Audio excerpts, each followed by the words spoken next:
അപ്പോൾ അതാ വഴിയിലൊരു ഉമ്മാമ കഷ്ടപ്പെട്ട് വിറകിക്കെട്ടും ചുമന്നുകൊണ്ട് പോവുകയാണ്. വരെ ക്ഷീണിച്ചിട്ടുണ്ട്. അവരെ ആരും സഹായിക്കുന്നില്ല. കൂട്ടുകാരെ, ഇതുപോലെ കാര്യങ്ങൾ നമ്മൾ കണ്ടാൽ എന്ത് ചെയ്യുക? മുത്തുനബി തങ്ങൾ എന്താണ് ചെയ്തെന്ന് നോക്കാം. മുത്തുനബി തങ്ങൾ ഉമ്മാമയോട് പറഞ്ഞു, ഉമ്മാമ വിഷമിക്കണ്ട, ഞാൻ ചുമന്നുകൊള്ളാം. ഉമ്മാമയുടെ കയ്യിൽ നിന്ന് നബി തങ്ങൾ വിറക് കെട്ടുവാൻ ഉമ്മാമ മുന്നിലും നബി തങ്ങൾ പിന്നിലും നടന്നു നടൻ ഉമ്മാമയുടെ വീട്ടിലെത്തി. ഉമ്മാമയ്ക്ക് സന്തോഷമായി. ഉമ്മാമ പറഞ്ഞു, നിങ്ങൾക്ക് തരാൻ എന്റെ കയ്യിലൊന്നും ഇല്ലല്ലോ മോനെ. നബി തങ്ങൾ പറഞ്ഞു, അതിനെന്താണ് ഉമ്മാമ, സാരമില്ലല്ലോ, ഞാൻ പോട്ടെ. ഉമ്മാമ പറഞ്ഞു, മക്കയിലെ മുഹമ്മദ് അപകാരക്കാരനല്ലോ, അവന്റെ അടുത്തൊന്നും ആരും പോകരുത്. അത് കേട്ട് നബി തങ്ങൾ പറഞ്ഞു, ആ മുഹമ്മദ് ഞാനാണ് ഉമ്മാമ. ജനരെ സത്യത്തിൽ കൊണ്ടുവരാനാണ് എന്റെ ജോലി. അതൊരു നല്ല ജോലിയല്ല ഉമ്മാമ.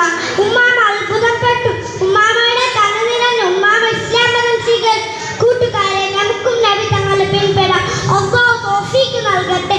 ആമീൻ. അസ്സലാമു അലൈക്കും. 15